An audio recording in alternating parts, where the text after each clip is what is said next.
Israel के प्रधानमंत्री Benjamin Netanyahu, इनका नाम 2 महीनों से काफी सुर्खियों में है।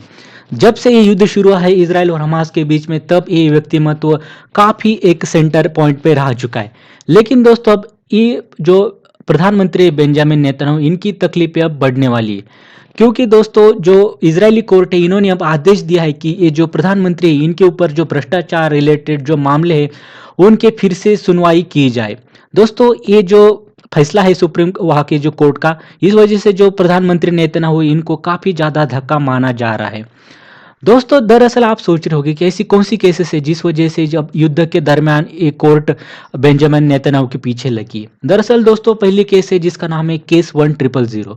अब देखिए दोस्तों, इस केस में ऐसा उनके ऊपर आरोप लगाया गया है कि जो हॉलीवुड प्रोड्यूसर है जिनका नाम है अर्नोन मिल्चर, और दूसरे है ऑस्ट्रेलियन अरबपति है जिनका नाम है जेम्स पैकर, इनके तरफ से जो प्रधानमंत्री है और इनकी वाइफ है, इन दोनों ने काफ़ी ज़्यादा गिफ्ट, और जिसमें शैम्पेन और कुछ सिगार आते हैं, ये काफ़ी ज़्यादा ऐसी जो गिफ्ट है वो इन्होंने स्वीकार की, और इन बदले में इनको जो पॉलिटिकल कुछ एडवांटेजेस फेवर इनको दिए गए।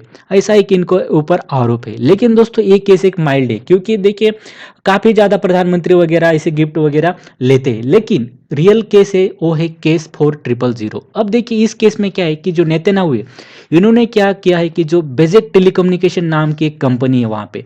अब देखिए दोस्तों, ये जो कंपनी है, इनको इन्होंने फ़ायदा पहुँचाया। कैसे कि इन्होंने कुछ स्टेप ले लिए, कुछ ऐसी पॉलिसी लगा दी कि जिस वजह से ये जो कंपनी है बेजेक टेलीकम्युनिकेशन, इसका काफ़ी ज़्यादा फ़ायदा हुआ।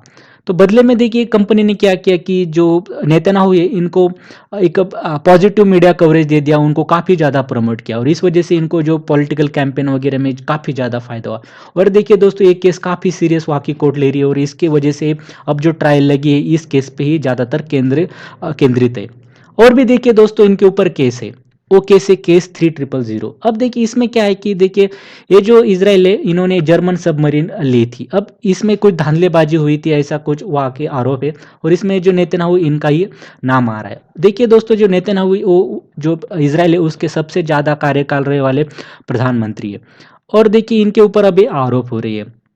और देखिए दोस्तों, जो नेतन्याहू ये काफ़ी ज़्यादा साल वहाँ पे पावर में रहे, और इनका एक मंशा भी रही कि जो पावर है वो ज़्यादा से ज़्यादा उनके हाथ में कॉन्सेंट्रेट की जाए, और कोर्ट देखिए इनके ऊपर भ्रष्टाचार के आरोप कर रहा था। इसी वजह से देखिए इन्होंने कुछ कायदे कानून उनके पार्लियामेंट में पेश करने गए थे कुछ महीनों पहले, जिस वजह से देखिए जो वहाँ की जुडिशरी, उसकी काफ़ी जो ज़्यादा पावर है वो कम किया जाए, और जो ज़्यादातर पावर है वो सरकार में केंद्रित किया जाए। लेकिन काफ़ी ज़्यादा इजरायली लोगों ने तब प्रोटेस्ट किया था, और उसी वजह से नेतन्याहू हुए, इनको तब उनकी काफ़ी आलोचना हुई थी, और फिर इन्होंने अपने जो कायदे कानून थे वो पीछे ले लिए थे।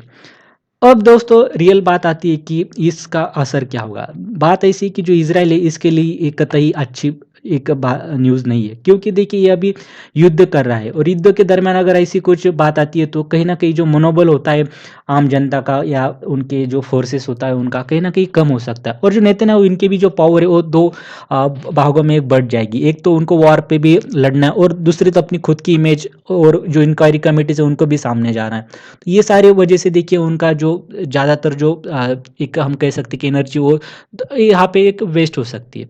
अब दोस्तों, बड़ा सवाल है कि क्या नेतन्याहू एक अपना रिजिग्नेशन दे देंगे, इस्तीफा दे देंगे क्या? तो दोस्तों, ऐसा नहीं लगता कि नेतन्याहू देंगे, क्योंकि देखिए कोर्ट है, तो कोर्ट की एक प्रोसीजर को 1 साल 2 साल भी लग सकते हैं।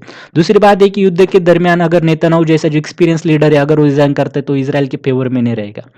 और अगली बात ऐसी देखिए, नेतन्याहू एक लिक्विड पार्टी से आती है वाकई। ये पार्टी देखिए इनका काफ़ी ज़्यादा एक लॉबिंग होती है यूएसए में, और तो और देखिए जो बाइडेन गवर्नमेंट है, उनके काफ़ी ज़्यादा पसंदीदा एक नेतन्याहू कहे जाते हैं। तो इसी वजह से देखिए नेतन्याहू को रिजिग्नेशन अभी वो नहीं देंगे, ये प्राइमरी ऐसा लगता है।